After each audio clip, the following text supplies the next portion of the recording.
by 2030, the connections will start to be made between artificial intelligence and the human brain. We've been through a process of preparation, of getting people, first of all, stage one, addicted to technology that they hold, holdables, smartphones, tablets. That's basically achieved. You just have to walk through a city and you see the addiction. And they're targeting specifically the young. Why? Because the young of today and the children of today are going to be the adults when they want to bring this AI connection in full blown. For that to happen, they have to get people addicted to technology to the point where they'll accept it and where it's the most natural thing in the world. And it's happening in front of our eyes. The first stage is to get people addicted to technology to the point where, at the most extreme, they'll get up in the dead of night and they'll queue, stand in line outside an Apple store to get the first of the new technology. And what they want eventually, and not too distant into the future, is people basically lining up to be connected to AI. In the same way that people in Sweden now are having parties to celebrate someone being microchipped, right? All this connects. So the next stage, because the idea is to get in the body, the next stage is to get on the body. So we went from just holdables, we went to wearables, we went to Bluetooth and Google Glass and Apple Watches and all these other gadgets that go on the body now. Even what they call electronic tattoos that are basically microchips on the skin. And the next stage is to go in the body, which is already starting in places like Sweden. And people like Ray Kurzweil, who is a Google executive. Google and Facebook are really at the cutting edge of this stuff. People think it's a social media operation only or a search engine only. No.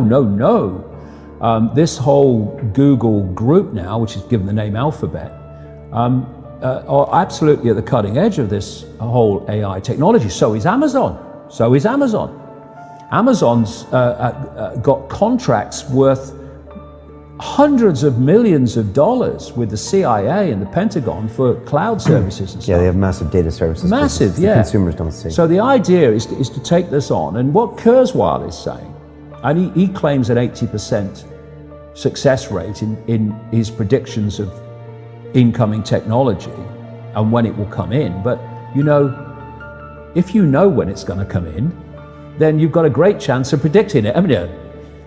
It's like, if you know when a stock market's going to fall because the people you are connected to are going to make it fall, well, you're going to get out just before it falls, and you're going to get in just before you know they're going to push it up. You don't have to be, Nostradamus if you know the script. This is the sales pitch, and this is why they're telling you. The sales pitch is, when we connect to artificial intelligence, we'll be superhuman. That's what the sales pitch is. That's his sales pitch. Right. That's going Siri, to be the sales pitch. Alexa, all these things. Yeah. What you've got is the idea that connect to AI and you'll become superhuman intelligent.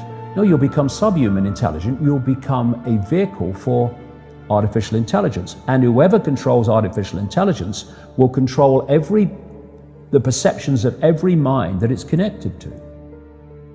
If you're going to make a physical connection with AI, you're not going to do that on a mass scale until you've made a psychological connection. And there is a process, a psychological process, which is known as preemptive programming. Preemptive programming is this. You're going to usher in a world that is so different, so dramatically different to what anyone's been used to, that you're going to have an obvious resistance purely by the chasm of difference between the world people are used to and the world you're taking them into. A resistance that says, hold on a minute, you want to do what? What? So you prepare them for it through preemptive programming. You put out a stream of movies out of elite-controlled Hollywood. You put out television programs, you put out books, you put out all these things that basically portray the world you want to take people into.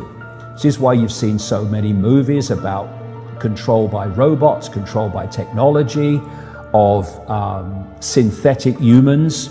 You have the dystopian society being portrayed and portrayed and portrayed. And what that's doing, it's making the subconscious, to an extent the conscious mind, familiar with the world you want to usher in.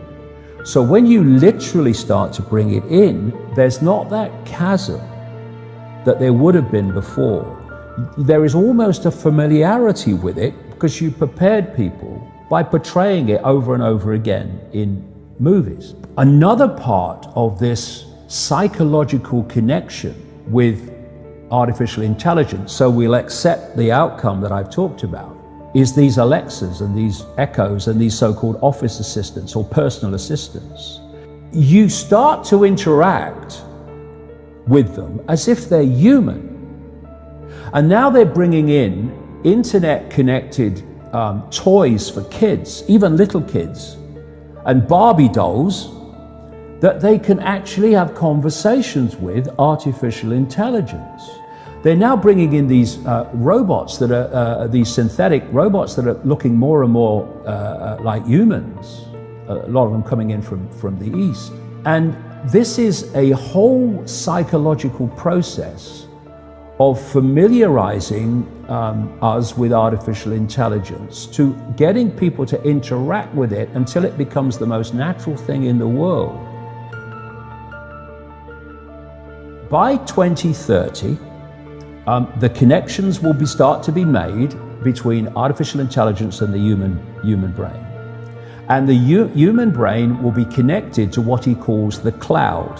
Another name for this is the smart grid, basically to artificial intelligence. As time passes, artificial intelligence will be more and more of human thinking and human perception until basically it's the totality of human thinking and human perception, at which point we won't be human anymore in terms of the consciousness processes we are using today.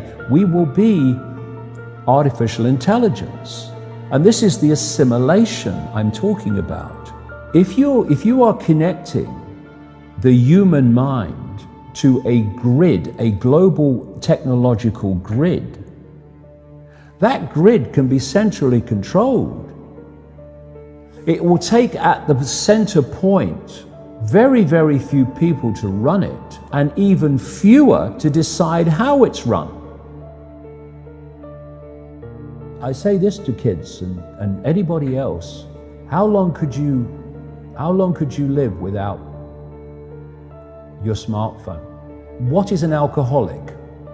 Well, an alcoholic is someone addicted to alcohol. Yeah. Why is he addicted to alcohol? Because he can't stop drinking it. But you can't put your phone down. And if you do, within a few minutes you pick it up again because you're addicted to it. So are you controlling that bit of technology in your hand, or is that controlling you? That's controlling you. Do you want your life controlled by a bit of technology? Do you want the rest of your life controlled by it? Or are you now going to go, I'm putting this down? If technology is going to be the servant rather than the governor, it has to serve the interests of humanity, and humanity does not have to serve it. We're in a situation now where humanity is serving technology. And it will be serving AI. Increasingly, it is serving AI in its algorithmic expression.